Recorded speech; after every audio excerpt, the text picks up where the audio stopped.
Welcome to Weekly News, and today we are going to discuss last week's matters, जिसमें सबसे पहले बात करेंगे नीट पेपर लीक की। सबसे पहली चीज़ तो मैं कहना चाहूँगा कि ऑफलाइन पेपर नहीं होना चाहिए। Why not conduct exam like an online mode? Handle over all the machinery। अब एनटीए से ज़्यादा क्रेडिबिलिटी तो टीसीएस आयोन की रह गई है। NTA should hand over everything to TCS iON. उससे अच्छा पेपर तो टीसीएस आयोन करा लेगा। एंड आज की डेट में एनटीए की कंडीशन वो है जो एक समय पे एमपी में व्यापम की हुआ करती थी, one of the most corrupt bodies, जिसमें आप किसी एक को नहीं पकड़ के ब्लेम कर सकते। And इतना लंबा जो समय इनको मिल गया है पॉलिटिकल मशीनरी चेंज ना होने के, जब से ये गवर्नमेंट है तब से सभी के कॉन्टैक्ट्स फिक्सेड हैं। जिस बाबू से कांटेक्ट हैं, जिस बाबू के जिस मिनिस्टर से कांटेक्ट हैं, जो भी फिक्सेड सिस्टम है, जिसका जहाँ पे जुगाड़ बना हुआ है वो बना ही हुआ है।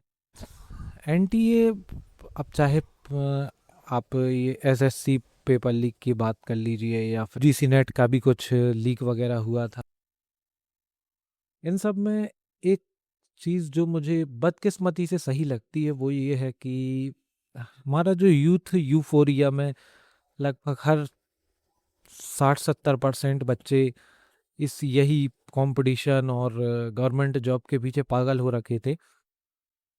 नेसेसरी था कुछ लोगों का प्राइवेट जॉब की तरफ आना, तो चाहे वो मजबूरन बस हो या फिर समझा के हो किसी को, पर वो होना ज़रूरी था। कुछ लोगों को तो डेफिनेटली आना ही चाहिए एंटरप्रेन्योरशिप की तरफ या फिर प्राइवेट जॉब्स की तरफ, क्योंकि government can't provide government job to everyone and anyone. So this was all about NEET. ये पेपर लीक हो गया और फेलियर ऑफ मशीनरी हो गया, ये सब कुछ मिसफॉर्च्यून की तरह है, जिसे हम ना अवॉइड कर सकते हैं, कुछ नहीं कर सकते हम इसके साथ। इससे हमें डील करना ही पड़ेगा। इसके बाद आते हैं ट्विशा शर्मा केस पे। तो I hope in previous video I told you everything about it, but Twisha Sharma case is classic example of how people in power can fuck with anyone and everyone, and they are showing middle finger to everyone. That's why I say many times कि 100 अच्छे लोग एक powerful post पर पहुंचे ना पहुंचे उससे फर्क नहीं पड़ता है, एक बुरा व्यक्ति उस पावरफुल पोस्ट पर नहीं पहुंचना चाहिए। अभी तो बहुत अच्छी कंडीशन में है ये case. Solicitor general Tushar Mehta ने केस ले लिया है गवर्नमेंट की तरफ से, गिरिबाला सिंह को हटाया जा चुका है। एक बार और इस केस में वो होना है, क्या बोलते हैं, इस एक बार और इस केस में पोस्टमार्टम होना है शायद, क्या पता क्या बचा है। इतने दिन बाद होता भी है, इतने दिन बाद होता भी है दोबारा पोस्टमार्टम की नहीं। बट अब ये केस ऐसी स्टेज पर आ गया है जहाँ से बस ये लोगों की आंखों से उछल हो जाता है। इस कंडीशन में आने के बाद कहीं बैकग्राउंड में इंक्वायरी और केस चलता रहता है शांति से, और सोशल मीडिया की नज़रों से, आम जनता की नज़रों से ये कहीं दूर चला जाता है। तो चलिए ये भी ठीक है। अब थर्ड बात करते हैं दिल्ली जिमखाना क्लब की। तो ऑनेस्टली स्पीकिंग 28 एकड़ में प्राइम लोटियंस में दिल्ली के सेंटर पार्ट में पीएम मोदी के घर के जस्ट बाजू में, उतने प्राइम लोकेशन में, मोदी जी के घर से बड़ा घर है। मोदी जी 12 एकड़ में रहते हैं, तो दिल्ली जिमखाना क्लब 28 एकड़ में बना है। 28 एकड़्स, और करोड़ों रुपए कमाते हैं ये। एक मेंबरशिप का 35 से 40 लाख रुपए चार्ज करते हैं। ओवर 5 to 6 thousand मेंबर्स और 35 साल की क्यू। उसके बाद what these peoples are paying to government, 1000-2000 रुपए साल का, pennies. As a part of this country and आप लोगों को चीटेड फील नहीं होता कि how this people even exist, और वो भी in front of the whole government, बिल्कुल गवर्नमेंट की इतनी बड़ी सेंट्रल गवर्नमेंट की नज़रों के सामने these people exist, these people exist and you can't do anything. और अंग्रेजों के ज़माने से एग्जिस्ट कर रहे हैं। तो जो कुछ भी हुआ, गवर्नमेंट ने आदेश दिया है इन्हें खाली करने का, बहुत ही अच्छा हुआ and no doubt about it, बहुत ही बढ़िया काम है।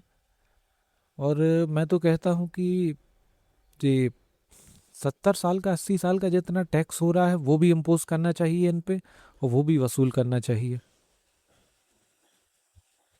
But matter of fact is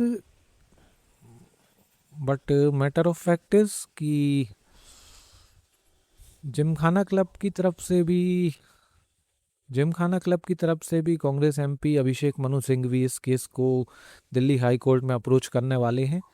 तो द मामला is even right now, both sides are even. देखते हैं क्या होता है। And one more thing about last week cockroach Janata party. If you ask me कि what do you think about this party, I will say I don't think about it at all। जब तक you have to understand कि social media से चुनाव नहीं जीते जाते, ना ही इन्फ्लुएंस किए जाते हैं, कुछ नहीं होता सोशल मीडिया से। Social media is just a temporary hype. जैसे बीच में कुंभ के मेले में एक सिंगर फेमस हो गई थी, कितने सारे लोग फेमस होते हैं, but it shows the true nature of social media कि overnight fame doesn't mean anything. जितनी तेजी से लोग आते हैं उतनी तेजी से they vanish. There is completely different altogether mechanism of winning elections, and Instagram pages like these doesn't mean anything. You don't have to care about these people who are sitting in USA and imposing their ideology, or disturbing the governance, or doing anything promoting propaganda in our country. You don't have to pay attention to them. So this was all about last week's news roundup. Welcome to Lafada Jhagda, and I am ending my show right now. Whatever you will feel, tell me in the comments below. Good or bad, everything is accepted.